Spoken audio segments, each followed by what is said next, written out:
Фронттан Татар Коргалы авылының 287 кешесе кайтмый. Яңа паркта утыртылган әлеге наратлар нәкъ шушы коргалларның исемен йөртәчәк. Аны җиңү урманы акциясе барышында утырттылар. Авыл халкы яшел пичмакны булдыруны хуплады. Бу чара зур батырлык турында сөйләргә һәм авылдашларны искә алырга тагын бер сәбәп булды. 70-80, бәлки 90 яшь кешенең гомере, бу наратлар мәңге шулай шаулап, матур, зур булып үссеннәр шушы юл буйларын ямьләндереп. Фронтта барлык халык булучыларга һәм сугышта катнашканнар истәлегенә Оренбург өлкәсендә 400 мең фронтовикның исемнәре куелган агачлар утыртылды. Татар Коргалы җиренә үз тамырларын 300 тирәсе нарат җибәрде. Бу наратларга инде 5-6 ел. Әлеге яшьтә агачлар җирдә тиз тамыр җәячәк. Җиңү акциясына стартны өлкә губернаторы Юрий Берг белән Яшел Россия иҗтимагый хәрәкәте президенты танылган шахматчы Анатолий Карпов бирде.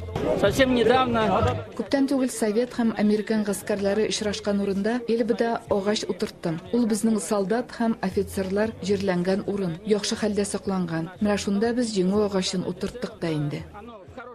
Өлкә җитәкчеләре, ветераннар, аларның балалары, оныклары белән бергә яңа паркта наратлар утыртты. Хәзер инде һәр агач аерым батырның исемен йөртәчәк. Парк җирле мәктәп укучылары карамагында булачак. Оренбург өлкәсеннән Фируза Абсалямова, Ильяс Хаялин, Яңгысыр каналы.